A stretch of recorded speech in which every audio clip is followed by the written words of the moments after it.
Imagine a time long ago when the world was a different place.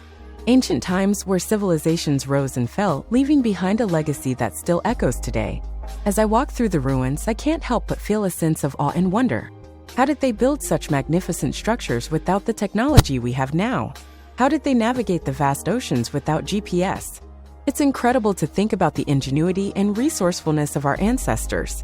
They may not have had smartphones or social media, but they had something even more powerful, a thirst for knowledge and a desire to leave their mark on the world. So let's take a moment to appreciate the wisdom of the past, to learn from their triumphs and mistakes. Because in understanding where we came from, we can better shape where we're going. Ancient times may be long gone, but their lessons are timeless.